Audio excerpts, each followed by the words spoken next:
अयोध्या और ज्ञानवापी के रास्ते धार की भोजशाला नजर आ रही है। आपके साथ मैं हूं समीर अब्बास, मेरे साथ करुणा शंकर भी मौजूद हैं। आप सबका स्वागत है। अयोध्या, काशी, मथुरा के बाद अब भोजशाला, मंदिर मस्जिद पर घमासान जारी है। इतिहास से जुड़े दस्तावेज हैं, अपने अपने तर्क हैं, अपनी अपनी मान्यताएं हैं, दावे हैं और अदालत के रास्ते भी हैं। और अब भोजशाला में हाई कोर्ट के सर्वे के आदेश के बाद इस पर पूरे देश की नजरें हैं कि इस मामले में होता क्या है। बिल्कुल, हाई कोर्ट के आदेश के बाद 2 दिनों से पूरे देश भर में भोजशाला की काफी चर्चाएं हो रही हैं।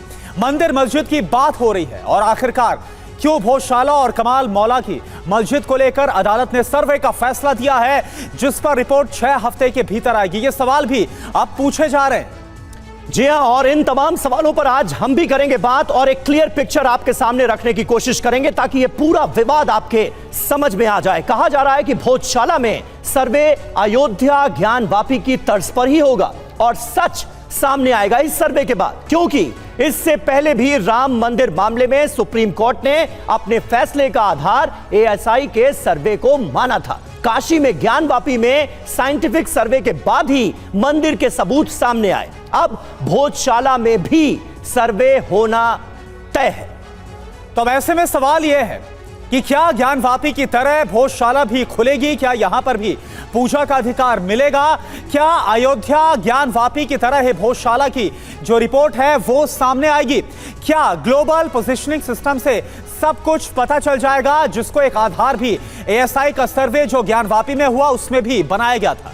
जी हां, और इसी से जुड़ी हमारी अहम खबर, भोजशाला में जल्द शुरू होगा सर्वे। यह बड़ा फैसला है। ज्ञानवापी की तरह ही एएसआई सर्वे यहां पर भी कराया जाएगा। 40 दिन बाद ही सर्वे की रिपोर्ट सामने आएगी, यानी 40 दिनों तक इस पूरे कैंपस का सर्वे करेगा एएसआई और उसके बाद अपनी रिपोर्ट सौंपेगा। 40 दिनों तक यह पूरा काम चलना है। 6 हफ्ते में ही रिपोर्ट सौंपने की डेडलाइन दी गई है, यानी 6 हफ्ते के अंदर अंदर यह पता चल जाएगा कि एएसआई के सर्वे में, आर्कियोलॉजिकल सर्वे ऑफ इंडिया के सर्वे में आखिर क्या नजर आया है।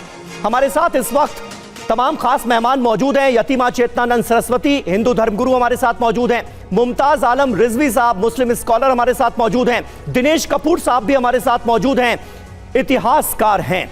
लेकिन सबसे पहले मैं यतीमा आपके पास आऊंगा। अभी तक जो स्थिति है इस पूरे कैंपस की, उसमें मंगलवार को यहां पर सरस्वती पूजा भी होती है और जुमे को नमाज भी अदा की जाती है, यानी दोनों ही धर्मों से ताल्लुक रखने वाले लोग अपने अपने इष्ट देव की आराधना यहां पर करते हैं। आपको लगता है कि यह स्थिति आइडियल है या फिर इसमें चेंज चाहिए हिंदू पक्ष को? नहीं, देखिए समीर जी, बात चेंज की नहीं है, बात न्यायिक प्रक्रिया की है।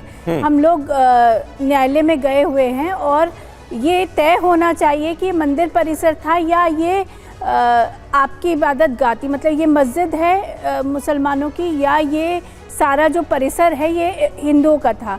अगर हमारा है तो हमें वापस कर दीजिए और अगर हमारा नहीं है तो आप रख लीजिए।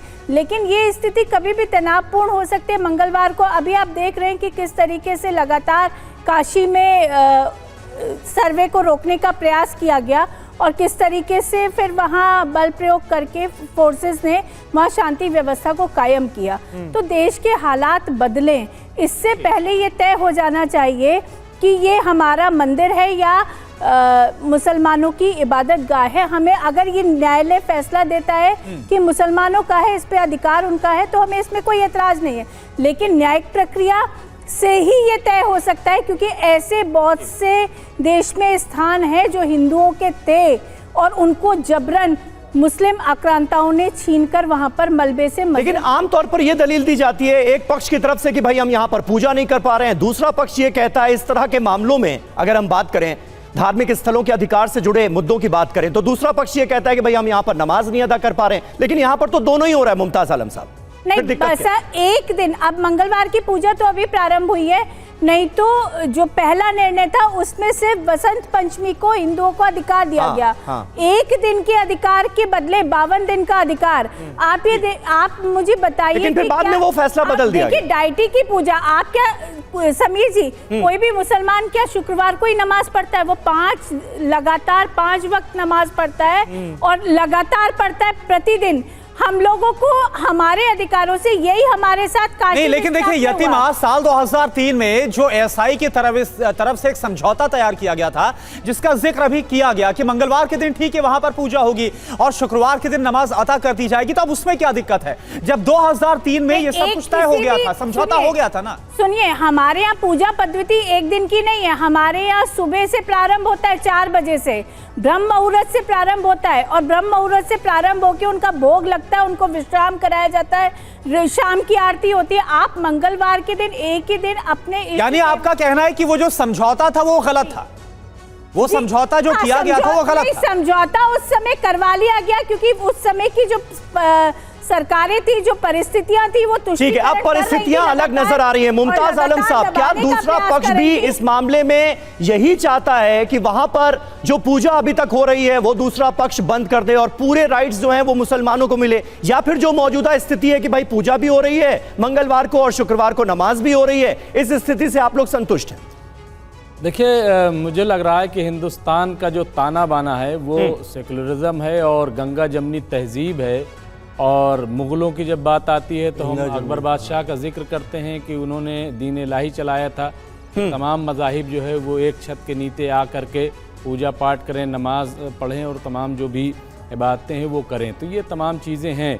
और जहाँ तक यहाँ की जो सूरत हाल है कि अभी कहा कि नमाज तो हर रोज़ होती, बिल्कुल होती है, लेकिन जुमा जो है वो ख़ास होता है क्योंकि जुमा में एक साथ कोशिश होती है कि तमाम लोग एक जगह जमा होकर के वो नमाज पढ़ें। तो अगर ये एक समझौता हो गया है, मैं समझता हूँ ये समझौता बहुत अच्छा है। वहाँ पूजा भी हो रही है, वहाँ नमाज भी हो रही है, इससे अच्छा और क्या हो सकता है? ये स्वीकार्य नहीं है ना, ये जहाँ तक अदालत, एक मिनट देखिए, हम आपके बीच में बोले नहीं, एक मिनट अब देखिए, हम आपके बीच में बोले नहीं, हम आपकी बात सुन रहे थे। जहाँ तक ये कोर्ट और अदालत, इसीलिए देखिए प्लेसेस ऑफ वर्शिप एक्ट लाया गया था क्योंकि कोई 3000 मंदिर लिए बैठा है, कोई 40,000 लिए बैठा है, कोई हर चीज़ खोदने पे उतारू है। कल के तो सीना चीर के देखा जाने लगेगा कहीं इसमें तो हिंदू नहीं बैठा, इसमें तो मुसलमान नहीं। देखिए मुमताज आलम जी यहाँ पर एक फैक्ट रखना चाहूंगा। जो आपकी तरफ से कहा गया कि देखिए सब कुछ तय हो गया, शुक्रवार को नमाज वहां पर अदा की जा रही है और मंगलवार को पूजा हो रही है, सब कुछ बहुत सौहार्द के साथ हो रहा है। लेकिन 3 दफा, एक बार 2006 में, 2012 में, 2016 में ऐसे हालात पैदा हुए जब शुक्रवार के दिन बसंत पंचमी थी और पुलिस प्रशासन के सामने बड़ी अजीब सी स्थिति हो गई क्योंकि दोनों की तरफ से मांग थी कि हमें पूजा करनी है और एक तरफ से कहा गया हमें इबादत करनी है। नहीं, बिल्कुल ये सूरत पैदा हुई है, लेकिन नमाज देखिए महज 2 मिनट की नमाज होती है और वो 2 मिनट में अगर वहाँ का जो प्रशासन है उसने इजाजत दी थी और बीजेपी की ही सरकार थी, ऐसा नहीं है। क्या किसी विवादित ढांचे पर आपकी नमाज हो सकती है? और नमाज लोगों ने अदा की। देखिए ऐसा है कि हिंदुस्तान का जो आवाम है, चाहे हिंदू हो मुसलमान हो, वो लड़ना नहीं चाहता है और रास्ते निकल सकते हैं। रास्ते अगर निकालना चाहें तो निकल सकते हैं। मेरा आपसे एक मूलभूत प्रश्न है, क्या किसी विवादित ढांचे पर नमाज हो सकती है? यही नहीं, विवादित ढांचा नहीं है। देखिए जब सहमति बन गई तो विवादित है। ठीक है, तो ऐसे में देखिए, ऐसे में इतिहास की भूमिका, एक मिनट आपस में बहस करने का कोई फायदा नहीं है। दिनेश कपूर साहब हमारे साथ मौजूद हैं। एक मिनट दिनेश कपूर साहब, इतिहास के एक मिनट यतीमा, एक मिनट मुमताज आलम साहब, एक मिनट, इतिहासकार हमारे साथ मौजूद हैं दिनेश कपूर साहब। कपूर साहब जरा इतिहास के पन्नों को थोड़ा पलटिए ना और बताइए कि 14वीं सदी का जिक्र होता है जब अलाउद्दीन खिलजी का हमला हुआ और उसके बाद किस तरह से चीजें बदली। कहा यह जाता है कि पहले यहां पर विश्वविद्यालय था, इसी वजह से सरस्वती मां की वहां पर पूजा होती थी और बाद में जब आक्रमण हुआ तो फिर मंदिर को तोड़कर मस्जिद बनाया गया। इन सब बातों में क्या सच्चाई है? इतिहास के पन्ने पलटते हुए अगर आप बता पाएं, तथ्यों को सामने रख पाएं। इतिहास की बात करने में मज़ा यह है कि मैं इतिहासकार हूँ, मैं राजनीति की बात नहीं करूँगा, लेकिन मज़े की बात यह है कि इतिहास और राजनीति आपस में इतने गुथे हुए हैं कि एक को दूसरे से अलग नहीं किया जा सकता। इतिहास अगर आप लेते हैं तो महमूद गजनवी के ज़माने से ये तोड़फोड़ शुरू हुई थी सोमनाथ के मंदिर से। उसके बाद नहीं, इस पर्टिकुलर भोजशाला की बात, उससे पहले बौद्ध जो है मंदिर नहीं तोड़े गए। एक सेकंड भोजशाला का जिक्र। हाँ, भोजशाला का ये है कि 12वीं शताब्दी में 11वीं शताब्दी में, मिडिल 11वीं शताब्दी में 1130 के करीब राजा भोज जो हुआ करते थे, उन्होंने एक भोजशाला बनाई। भोजशाला क्या है? जैसे पाठशाला है, वैधशाला है, एक्सपेरिमेंट्स होते हैं जहाँ ज्ञान विज्ञान का आदान प्रदान किया जाता है, जहाँ पर पढ़ाई लिखाई की जाती है। ऐसी एक उन्होंने, जैसे पाठशाला होती है ऐसी भोजशाला बनवाई। लेकिन अब जब ये आए आतंकी, जब ये आए हमारे चंद सियासी लोगों के आराध्य अलाउद्दीन खिलजी जैसे लोग, इन्होंने ये कोई अनप्रेसिडेंटेड या पहला वाला कोई किस्सा नहीं है। इससे पहले कुतुब मीनार का भी यही हाल किया गया और बिल्कुल कुतुब मीनार जैसा ही ये जो भोजशाला है, इसके प्रमाण मिले हैं। उनमें जो स्लैब्स हैं, नीचे इंस्क्राइब्ड स्लैब्स हैं, उनमें लिखा हुआ है। और जो और ये बताइए कपूर साहब, ये एक मिनट कपूर साहब, ये बात क्या सही है? ये बात एक मिनट, मुमताज आलम साहब, नहीं आया, ये बात क्या सही है? ये ना हमारा भारत है, हम मुमताज साहब ऐसे नहीं बोलेंगे आप। मुमताज साहब प्लीज। कपूर साहब, ये बात क्या सही है? मौला सब याद आ रहे हैं। कपूर साहब, ये बात क्या सही है कि 19वीं शताब्दी में जब अंग्रेजों का हमला हुआ और अंग्रेजों ने यहाँ पर खुदाई कराई तो सरस्वती माँ की एक मूर्ति मिली जो आज भी लंदन के म्यूजियम में मौजूद है? ये सही है ना बात? कपूर साहब आप ही से पूछ रहे हैं। ये बात नॉट ओनली सही है, और जहाँ तक अंग्रेजी ये उनकी बात कर रहे हैं, एलिस हुए हैं एक इतिहासकार, कनिंगम हुए हैं, जो अंग्रेजी इतिहासकार हैं, उन्होंने भी इसका जिक्र किया है कि ये भोजशाला थी और यहाँ पर जो ये इस्लामिक आतंकी आए थे, पर्टिकुलरली अलाउद्दीन खिलजी ने इनको नष्ट करके इनके अवशेषों पर या इनके जो टुकड़े हैं, जैसे पिलर्स के जो टुकड़े हैं, जो देवी देवताओं कर रहे थे जब वो आतंकी आए थे? मुमताज साहब ठीक है, आएंगे आपके पास भी आएंगे, और यतीमा भी हमारे साथ हैं, लेकिन कुछ और जानकारी है, थोड़ा सा रोक रहे हैं। 40 दिन का ये सर्वे, 6 हफ्ते का, इस पर एक इंफॉर्मेशन आपके सामने रखते हैं, फिर आएंगे आप तीनों के पास। 40 दिन के बाद सर्वे क्या सच बताएगा? एक बार देख लीजिए, आप भी देख लीजिए ना एक बार।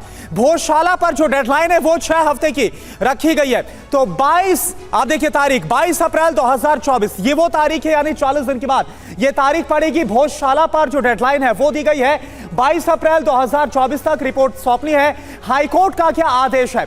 धार भोजशाला का ASI सर्वे करवाया जाए, 5 एक्सपर्ट्स की जो टीम है वो जांच करेगी, जो मध्य प्रदेश हाईकोर्ट की इंदौर खंडपीठ की तरफ से आदेश दिया गया है समेत। जी हां, हाईकोर्ट का आदेश है और अब उसकी तामील का वक्त है और 40 दिन तक यह पूरा का पूरा सर्वे होगा और सर्वे के जरिए सच सामने आएगा। 6 हफ्ते में रिपोर्ट इसकी सौंप दी जाएगी, यानी 6 हफ्ते के अंदर अंदर सर्वे की फाइंडिंग्स हमारे सामने होंगी। सर्वे हाईटेक तकनीक से किया जाएगा ताकि इस पूरी जगह का, इस पूरे कैंपस का सच सामने आ सके।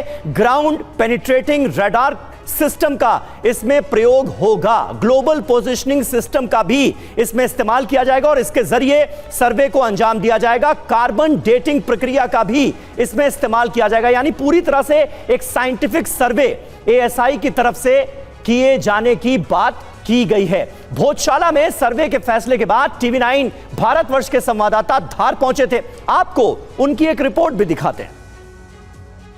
सबसे पहली तस्वीर हम आपको दिखाते हैं। ये जो तस्वीर आप देख रहे हैं, ये भगवान भोलेनाथ की प्रतिमा है, जिसे हिंदू पक्ष दावा करता है। यहाँ पर अगर आप देखें तो पुष्प भी अर्पित किए गए हैं और इस बात का दावा है कि भगवान भोलेनाथ की ये आकृति बनी हुई है। थोड़ा और आगे चलते हैं, यहाँ पर भी हम आपको तस्वीरें दिखाने की कोशिश करते हैं। ये दूसरी तस्वीर अगर आप देखेंगे तो जो हिंदू पक्ष हैं वो इस बात का दावा करता है कि ये भगवान श्री गणेश की प्रतिमा है, जिसे खंडित किया गया था। अगर आप देखें तो आँखें और यहाँ पर ये सूंड दिखाई दे रही होगी। ये तस्वीर भी आप देख रहे हैं, यहाँ पर भी पूजा अर्चना की जा रही है। और आगे बढ़ते हैं, जो ये सारी चीज़ें हम वो बता रहे हैं आपको कि ASI की टीम को आखिरकार यहाँ पर क्या मिलेगा, किन चीज़ों की फोटोग्राफी होने वाली है और ये सर्वे कोर्ट में पेश किया जाएगा हिंदू पक्ष के द्वारा। ये तस्वीर अगर आप देखेंगे तो यहाँ पर ये दावा है कि ये गदा जो है जिस पर पुष्प अर्पित किए गए हैं, ये पूरी आकृति अगर आप देखें तो ये गधे की है और ये हनुमान जी का गदा है जो कि माँ सरस्वती की पूजा अर्चना कर रहा है। और भी आगे इस भोजशाला में चलते हैं। दरअसल यहाँ के तो हर जगह आपको इस तरह की तस्वीरें दिखाई देगी। कहीं श्लोक लिखे होंगे, कहीं पर श्री यंत्र हैं, कहीं पर सर्प यंत्र हैं। अब यहाँ पर हम आते हैं, अब ये देखिए यहाँ पर नीचे ये भी एएसआई की टीम को मिलेगा। यहाँ पर संस्कृत में जो है वो श्लोक लिखे हुए हैं और इस तरह के श्लोक जो हैं वो आपको पूरी भोजशाला में कहीं पर भी मिल जाएंगे। अब एक और तस्वीर देखिए, इस खंबे पर सर्प यंत्र पूरा की पूरा मढ़ा हुआ है। ये देख रहे हैं आप, सर्प यंत्र की सारी चीज़ें आपको यहाँ पर दिखाई देगी। इसे कवर भी कर दिया गया है और ये तस्वीर भी हमें एएसआई की टीम जो है वो अपने कैमरे में कैद करेगी। तो इस तरह से हमने आपको 7 से 8 चीज़ें दिखाई जो कि एएसआई की टीम जब यहाँ पर पहुँचती है तो अपने सर्वे में इन चीज़ों को भी वो ज़रूर रखेगी। और ख़ास तौर पर जो हिंदू पक्ष है वो इन्हीं सारे प्रमाणों के आधार पर ये दावा करता है कि भोजशाला एक मंदिर है और यहाँ पर सिर्फ और सिर्फ हिंदुओं का ही प्रवेश होना चाहिए।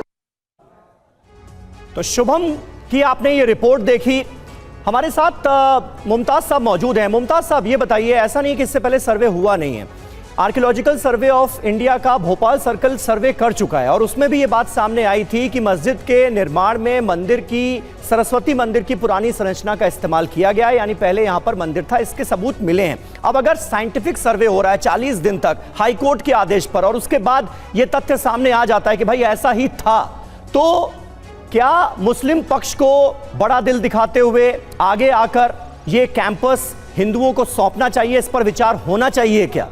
नहीं, कितना बड़ा दिल, मतलब कुछ उसकी है कुछ लिमिट दिल की। इतना बड़ा दिल, इतना बड़ा, कितना बड़ा दिल? फिर तो कहेंगे यहाँ से चले जाओ, बड़ा दिल दिखाओ, छोड़ दो, भारत भी बड़ा दिल दिखाओ। अरे भाई बड़े जो हैं वो बड़ा दिल दिखाए ना।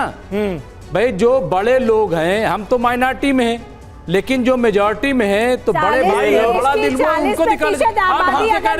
एक सेकंड यतीमा आपके पास आ रहा है, बड़ा यतीमा सवाल ये सर आप मानेंगे क्या? इनको यूं दिखा दो ना तो भी ये कहेंगे नहीं ये नहीं ऐसा है। दिनेश भी यतीमा सुन लेते हैं एकदम। क्यों बनाया गया था, क्यों लाया गया था, क्या वजह थी, क्या ये सारी चीजें जो आप बता रहे हैं ये 1947 के बाद हुई है क्या? मुसलमान 1947 के बाद ये सब किया है? पूजा हो रही हो, बताइए अगर ये ऐसा हुआ, अभी हमने जाकर के देखा फतेहपुर सीकरी में जहाँ पे रंग महल है, उसमें जाके देखा कि अकबर बादशाह ने जहाँ वो बैठते थे वहाँ पे सारी आकृतियां मौजूद थी, वहाँ इस्लामिक भी थी, वहाँ बौद्धिक भी थी, वहाँ पे हिंदू। अच्छा ठीक है यतीमा, यतीमा देखिए क्योंकि यहाँ पर मुमताज साहब एक बड़ा इंपॉर्टेंट सवाल है, सवाल ज्ञानवापी के सर्वे के यतीमा चल के बनाते हैं ना, जिन्होंने चल के पहुंच चुके हैं। अच्छा ठीक है यतीमा एक सवाल ले लीजिए। यतीमा जो मुमताज साहब यहाँ पर आपके सामने पॉइंट रख रहे हैं, 1947 का जिक्र कर रहे हैं और देखिए प्लेसेस ऑफ वर्शिप एक्ट यही बोल रहा और यही बार बार मुस्लिम पक्ष की तरफ से दावा किया जाता और यह कहा जाता भाई 15 अगस्त 1947 से पहले जो कैरेक्टर जिस जगह का था उसको वैसा ही रखा जाएगा। तो आप बताइए यतीमा, क्या वो यहां पर लागू नहीं होता? नहीं, सुप्रीम कोर्ट ने बहुत स्पष्ट कर दिया काशी विश्वनाथ के मामले में। उन्होंने कहा किसी भी भूभाग की नौइयत क्या थी, उसका स्ट्रक्चर क्या था, बेसिकली वो कहां क्या स्ट्रक्चर डिपेंड करता है, ये इस पे 91 का एक नहीं लागू होता। ये सुप्रीम कोर्ट बहुत स्पष्ट वर्डिक्ट दे चुका है काशी विश्वनाथ के मामले में। पहले ये तो तय हो जाए कि ये मंदिर था या मस्जिद थी, उसके बाद आगे चलेंगे ना। पहले हमें ये तो पता चले कि आखिर ये भूभाग है क्या, और अगर आपका भूभाग है तो आपको डरने की, मुमताज साहब, मुझे नहीं लगता कि कोई जरूरत है। हम बिल्कुल नहीं डर रहे हैं, तो आप लोग हैं, बिल्कुल नहीं घबरा रहे हैं, तो आप डरा रहे हैं। जिनकी कब्रों पे फातिया पढ़ने जाते हैं, 25 करोड़ फातिया पढ़ने जाते हैं, उससे ये तय हो जाता है कि आप उन आक्रांताओं की लीगेसी को आज भी भारत में फॉलो करते हैं। भाई सवाल ये है कि उसके जिम्मेदार हम हैं, आप लोग जिम्मेदार हैं, आपके अजदाद जिम्मेदार है, क्यों आने दिया? हमने कहा था क्या कि उनको बुला लो, आज हम पे उसको इल्जाम लगाया जा रहा है। भाई आक्रांता है तो उनको रोकना चाहिए था। हम तो ये जानते हैं कि 47 के बाद देश आजाद हुआ, सबने मिलकर के आजाद किया। जब देश आजाद कराया जा रहा था, क्या ये था क्या जब आजाद हो जाएगा तब हम आक्रांता को करार दे देंगे, तब आपको हम जो है मुगल खानदान का बता देंगे।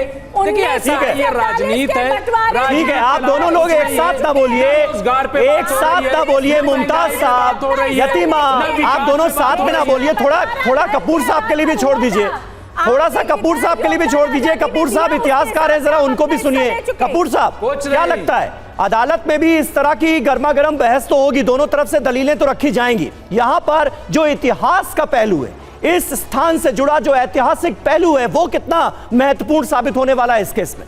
देखिए, मुमताज़ भाई ने कहा कि हम लोग क्या कर रहे थे जब वो आक्रांता आ रहे थे। अरे हम लोगों ने ऐसे क्रूर, मक्कार, फरेबी लोग देखे ही नहीं थे। मैं आपको याद दिलाऊंगा 1191 में जब मोहम्मद गौरी आया, पृथ्वीराज चौहान ने उसको इतना घायल कर दिया, मरणासन अवस्था में उसको स्ट्रेचर से ले जाया गया। लेकिन वो क्यों जाने दिया गया? क्योंकि हमारे भारतीय राजपूतों के, भारत के कुछ असूल हैं, कुछ आदर्श हैं, युद्ध के भी नियम हैं। स्त्री चाहे वृद्ध, चाहे आदमी हो और वो सिविल हो, मिलिट्री वाला ना हो, सैनिक ना हो, उस पर नहीं हाथ उठाते। आज उसूल तो आज कहाँ उसूल चले गए? सुनो, कहाँ गए उसूल? अरे आज क्या बात कर रहे हो? आराम से अपनी बात को तथ्यों के साथ रखिए मुमताज साहब। और आज उसूल नहीं है। अरे उसूल की बात तो कर रहे हैं। अरे भाई कपूर साहब आप लोगों को सुन रहे थे ना? एक मिनट कपूर साहब का टाइम है, उनको तो बोलने दीजिए। यतीमा, मुमताज साहब, दोनों से कह रहा हूं। कपूर साहब आप दोनों लोगों को सुन रहे थे, बीच में नहीं बोल रहे थे। आप बुजुर्ग होकर नहीं, लेकिन कपूर साहब बीच में नहीं बोल रहे थे, अब उनको बोलने दीजिए। कपूर साहब बोलिए आप। यहाँ तो जवान भी डांट लेते हैं बुजुर्गों को। नहीं बोलिए। मेरा कहने का मतलब ये था, देते हैं पिता का, डांटने की तो बात छोड़ दीजिए। मैं एक बात कहना चाहता हूँ कि जब हमारे कुछ असूल थे, उन असूलों की हमने कीमत दी है। 800 अगले साल वो फिर आया दूत और छल से, ये एक लंबा किस्सा है, मैंने अपनी किताब में भी लिखा है, अगर आप देखेंगे तो छल से, प्रपंच से एकादशी का व्रत तोड़ते हुए राजपूत सैनिकों का सुबह सुबह वध कर दिया जब वो अभी व्रत खोल रहे थे। तो ये जो ये नहीं, लेकिन अलाउद्दीन खिलजी की बात करके मुगलों के क्रूर शासन की याद दिलाकर आज आप क्या साबित करना चाहते हैं? आज उसके बिना पर एक मिनट आज उसके बिना पर क्या दो कम्युनिटीज के बीच खटास पैदा की जा सकती है क्या? एक मिनट मुमताज साहब प्लीज बीच में मत बोले। कपूर साहब और उसके बाद मैया को ले जाता है भैया। अरे भाई मुमताज साहब आप नॉन स्टॉप बोलते हैं, प्लीज सुनिए जरा सवाल भी। कपूर साहब मैं आपसे जो सवाल कर रहा हूं उसका जवाब दीजिए। आज उस क्रूर शासन की याद दिलाकर क्या साबित करने की कोशिश है? मतलब आपस में दो कम्युनिटीज के बीच खटास पैदा करने का रीजन ढूंढ रहे हैं क्या? नहीं, मैं तो इस बात का जवाब दे रहा था जब मुमताज भाई ने कहा था कि तब हम हिंदू लोग कहाँ थे। ठीक है, ये बता रहा था। ठीक है, मैंने ये नहीं कह रहा कि आज कहाँ नहीं थे। हम कह रहे हैं बात पूरी सुनो यार, हम कह रहे हैं रोकना चाहिए था। अरे भाई हम नहीं कह रहे हैं भारत में थे यार, सुनने तो दिए, पूरी बात तो कहने मैं ये कह रहा हूँ, मेरी बात सुने आप। देखिए आप लोग जो सब है ना, अपना पूर्वज खोजेंगे तो हिंदू हैं वो, और ये सब आक्रांताओं ने कन्वर्ट किया आपको जबरदस्ती। हिंदू नहीं है, माफ कीजिएगा, हम सैयद हैं। जिन्ना साहब हिंदू हैं, उनके परदादा हिंदू थे। तारीख अच्छा मुमताज साहब यहाँ तो कितने आते हैं, आप याद करो, मेरे लिए तो जिन साबित हुए। कितने आते हैं। मुमताज साहब आप क्योंकि लगातार इतिहास का जिक्र कर रहे हैं, मुमताज साहब आप लगातार इतिहास का जिक्र जब कर रहे हैं तो इतिहास में यह भी कहा जा रहा है, सुन लीजिए, इतिहास में यह भी कहा जा रहा है, और जो हिंदू पक्ष जिस बात का दावा कर रहा है, जो जस्टिस फॉर हिंदू जिसकी तरफ से पिटीशन दाखिल भी की गई 2022 में, यह दावा है कि भाई 11वीं शताब्दी में जब परमार वंश के जो राजा थे, राजा भोज, उनकी तरफ से भोजशाला बनाई गई, उसी दौरान कुछ वक्त के लिए वहां पर जो इबादत के लिए मौका भी दिया जाता। तो बाद में क्या हुआ, जो अलाउद्दीन खिलजी का आना, भोजशाला को तोड़वाना, या गौरी खान का वहां पर एक हिस्से मस्जिद बनवाना, तो हिंदू पक्ष तो बाकायदा यह भी कह रहा है, इस बात का दावा कर रहे इतिहास। ऐसा है कि वहां तस्वीर बिल्कुल स्पष्ट है, जब वहां पे पूजा हो रही है, वहां पे नमाज हो रही है।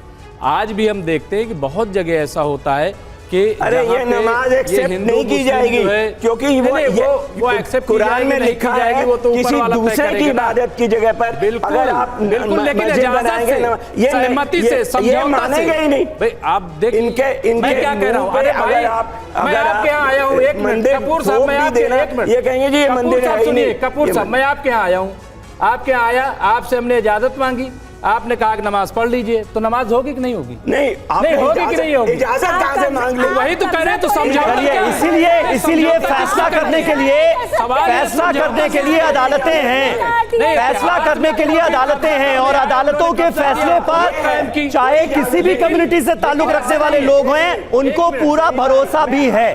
हाईकोर्ट ने सर्वे का आदेश दिया है। एक मिनट कपूर साहब, वक्त हमारे पास इतना ही था। अब हम पुरानी बातों को, कि पहले आप हिंदू थे, अब आप अगर मुस्लिम हैं तो आप अपने आप को हिंदू कहने लगिए, पहले यहाँ पर मंदिर था इसलिए मंदिर होना चाहिए। भाई इन्हीं सब चीजों का फैसला करने के लिए अदालतें हैं ना इस देश में। हाईकोर्ट में ये पूरा मामला क्या फैसला होता है सर्वे के बाद, ये देखने वाली बात होगी। फिलहाल आप सभी का बहुत बहुत शुक्रिया।